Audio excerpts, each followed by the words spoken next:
राष्ट्रवादीकडून राज्यसभेवर पार्थ पवारांच्या नावाची शक्यता। पार्थ पवारांचं नाव जवळपास निश्चित, सूत्रांची माहिती। येत्या काही दिवसात अधिकृत घोषणेची शक्यता।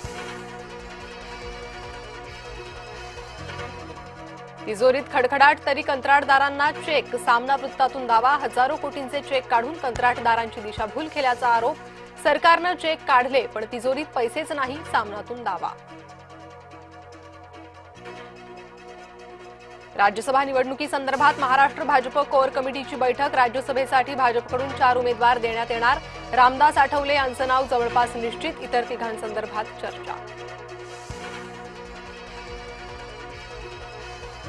अर्थसंकल्पीय अधिवेशनाचा दुसरा दिवस। राज्यपालांच्या अभिभाषणावर आज सभागृहात चर्चा। विरोधकांकडून मंत्री नरहरी झिरवाळांच्या राजीनाम्याची मागणी। भाजपच्या राज्य कार्यकारिणीची रवींद्र चव्हाणांकडून घोषणा। 12 उपाध्यक्षांची नव्यानं नियुक्ती। केशव उपाध्येंना उपाध्यक्षपदी बढती तर नवनाथ बन मुख्य प्रवक्तेपदी। राज ठाकरेंच्या उपस्थितीत शिवतीर्थवर बैठक। मराठी भाषा दिनाच्या कार्यक्रमासंदर्भात चर्चा। प्रमुख निमंत्रितांची नावं निश्चित होणार। उद्धव ठाकरेंना निमंत्रण मिळणार का, याकडे लक्ष। एसआयआर अंमलबजावणीसाठी भाजपकडून हालचालींना वेग। कमिटीतील सदस्यांच्या नावांच्या शिफारसीचं रवींद्र चव्हाणांच्या राष्ट्रीय अध्यक्षांना पत्र। पत्रात सोमय्या, भागवत कराडांसह 6 जणांची नावं, सूत्रांची माहिती। दादांच्या शोकसभेत पटेल मुकेश अंबानींचा खुला संवाद। दादांच्या जाण्यानं दुःख झालंय असं किंचित तरी वाटतंय का? शोकसभेतील प्रफुल्ल पटेलांचा व्हिडिओ ट्विट करत दमानी यांची टीका।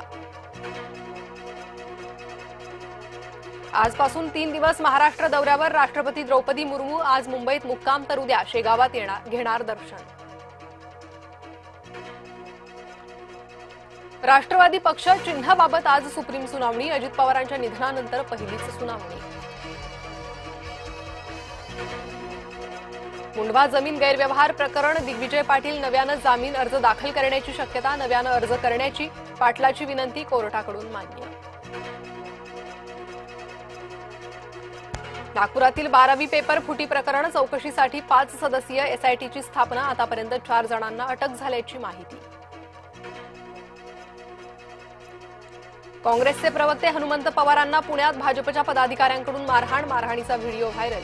काँग्रेसकडून तीव्र शब्दात निषेध व्यक्त।